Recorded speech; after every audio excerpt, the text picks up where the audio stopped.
جو تقریب حضور سے صحابہ سے ثابت ہے ضرور کرو ضرور کرو ضرور کرو. ابو علیہ بالنواجذ، اپنے دانتوں سے پکڑ لو اس کو. اور جو تقریب ثابت نہیں حضور سے اور صحابہ سے، یقیناً یہ کہیں باہر سے آئی ہے. یا تو ہمارا خاندانی ہم پس منظر جو ہے اکثر تو ہندوؤں سے مسلمان ہوئے. نمبر 1، نکاح مسجد میں. حدیث موجود ہے، ترمذی شریف کی روایت، اعلنوا ھذا النکاح وجعلوہ فی المساجد. نکاح کا اعلان عام کیا کرو، مسجدوں میں منعقد کیا کرو. میں حیران ہوتا ہوں کیوں نہیں علماء کرام نے اس کی طرف توجہ دلائی. عیسائیوں نے آج تک اپنے چرچ کی اور اپنے پادری کی عزت یہ رکھی ہے کہ شہزادے اور شہزادی کی شادی ہوگی وہ بھی پادری چرچ میں آئیں گے. نمبر 2، نکاح کے موقع پر کوئی دعوت کام نہیں، کوئی ثابت نہیں. دعوت طعام صرف ایک ہے، وہ ولیمہ ہے. اور اس قدر معقول بات ہے، سب باپ اپنے سینوں پر ہاتھ رکھ کر سوچیں اور میری بات سنیں. کیا بیٹی کو گھر سے رخصت کرنے کا وقت جو ہے وہ خوشی کا وقت ہوتا ہے؟ خوشی نہیں ہے وہاں، صرف یہ ہوتا ہے اے سائی آف ریلیف کہ ایک ذمہ داری کا بوجھ تھا، اللہ نے آج پورا کرا دیا، اتروا دیا بوجھ. تو ان سے مرغ پلاؤ کھانا اور متنجن کھانا وہ معقول بات نہیں ہے. معقول بات کیا ہے؟ لڑکا اس کا گھر آباد ہوا ہے وہ ولیمہ کرے. اس پر باقاعدہ احادیث اولبوا ولو بشاۃ، ولیمہ ضرور کرو چاہے ایک ہی بکری ہو تمہارے پاس. ذبح کرو، کاٹو، کھلاؤ گوشت اپنے دوستوں کو، احباب کو.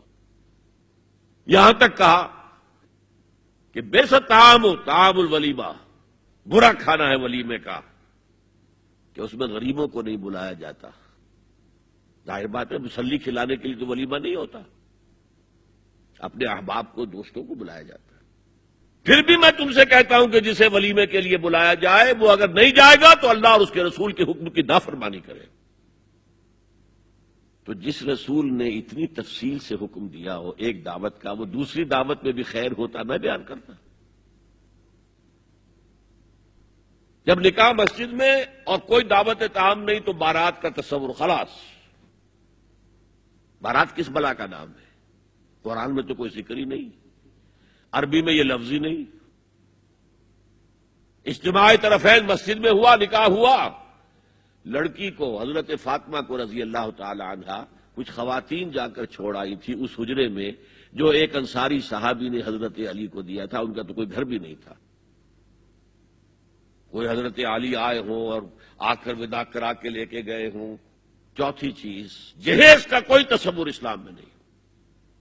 خالص ہندوانہ رسم، خالص ہندوانہ رسم، خالص ہندوانہ رسم. ہندوؤں میں کیوں ہے؟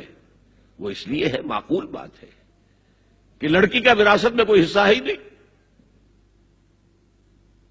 وہ تو جب گھر سے نکل رہی ہے وہ دے دلا کے رخصت کر دو. دان دہیج یہ خیرات ہے، لڑکی کا حق کوئی نہیں ہے گھر پر. اسلام میں تو لڑکی وارث ہے. والد فوت ہوں گے، وراثت تقسیم ہوگی. والدہ فوت ہوگی، کوئی ان کی ہے ملکیت، وہ تقسیم ہوگی. شادی کے موقع پر کوئی جہیز اسلام میں نہیں، قطعاً نہیں. غلطی سے حضرت فاطمہ کے جہیز کو جہیز کہہ دیا گیا. وہ جہیز کیا تھا؟ ایک پیسہ بھی حضور کے اپنی جیب سے نہیں تھا. اس شادی میں خاص بات کیا تھی کہ دولہا کے ولی بھی حضور ہی ہے. اور کون ہے؟ علی کا کون تھا مدینے میں؟ اور دلہن کے والد بھی حضور ہیں. اب حضور پوچھتے ہیں حضرت علی سے، تمہارے پاس مہر دینے کے لیے کچھ ہے؟ عرض کیا میرے پاس تو کچھ نہیں ہے. وہ فقراء صحابہ میں سے تھے. فرمایا مہر تو دینا ہے. تمہارے پاس ایک زرہ ہوتی تھی. جی ہاں زرہ تو ہے. انہوں نے یہ سمجھا زرہ تو جہاد کے لیے ہے، کوئی وہ دولت تو نہیں ہے. فرمایا جاؤ اسے بیچو یا گروی رکھ کے قرض لے کر آؤ. وہ گئے، حضرت عثمان نے خرید لی اور کچھ دنوں کے بعد واپس کر دی ہدیتاً. یہ زرہ میں ہدیہ آپ کو کر رہا ہوں. اس وقت اگر کہتے چھوڑو علی، کہاں تو لو میں پیسے دے دیتا ہوں تمہیں، تو ان کی طبیعت پر بار ہوتا. اس پیسے سے حضور نے کچھ پیسے گھر بھیجے اندر، دلہن کو ذرا تیار کر دو اور کچھ پیسوں سے وہ ایک گدا جس میں کھجور کی کھال بھری ہوئی تھی اور 2 تکیے جس میں کھجور کی کھال بھری ہوئی تھی، ایک مشکیزہ کنویں سے پانی تو لانا ہی ہے نا، ایک چکی جو ہو یا گیہوں ہو پیسنا تو ہے نا، کوئی 1-2 برتن اور اللہ اللہ خیر صلی اللہ، یہ تھا جسے جہیز کہتے ہیں، جس میں ایک پیسہ بھی حضور کا شامل نہیں ہے۔ وہ حضرت فاطمہ کا مہر تھا جس سے بنایا گیا، ورنہ مدینے ہی میں دوسری آپ کی صاحبزادی کا نکاح حضرت عثمان سے بھی ہوا، کہیں ذکر ہے جہیز کا؟ حضرت عثمان کا گھر بھرا ہوا، ہر چیزیں موجود، وہاں تو پھر جہیز کا تذکرہ نہیں۔ بہرحال یہ شادی کو آسان کرو، زنا کو مشکل بناؤ۔ یہاں شادی کے لیے 9 من تیل ہوگا تو رادھا ناچے گی، ورنہ یہ کہ بڑی ہو رہی ہے، عمر ہو رہی ہے، سب کچھ ہو رہا ہے، لیکن کچھ تقاضے تو ہے نا، آخر کچھ تو کرنا ہوتا ہے نا، آخر کچھ نہ کچھ لوگوں کو تو کھانا کھلانا ہی ہوتا ہے نا، بارات تو آخر آئے گی ہی نا، کچھ نہ کچھ تو دینا ہی ہوگا، کچھ جوڑے کپڑے، کچھ یہ۔ اسلام کا فلسفہ جو میں نے 4-5 باتیں آپ کو بتا، فلسفہ یہ ہے کہ لڑکی کے باپ پر 1 پیسے کا بوجھ نہیں، اس نے لڑکی پال پوس کے تمہارے حوالے کر دیا، اب اور کیا چاہتے ہو تم؟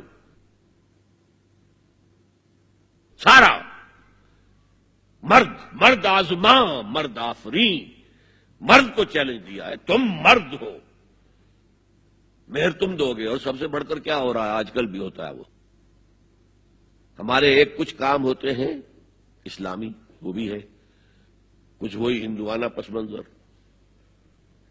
نکاح کی محفل میں چھوارے کون لے کے آتا ہے؟ لڑکے والے، اور پلاؤ کن سے کھاتے ہیں؟ بھائی جس کو تمہیں مرغ پلاؤ کھلا رہا ہے وہ چھوارے نہیں بانٹ سکتا تھا؟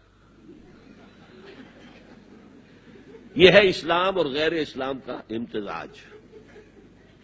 چھوارے لڑکے والے لے کر آئیں گے اور پھر دعوت اڑائیں گے لڑکی والوں کی طرف سے۔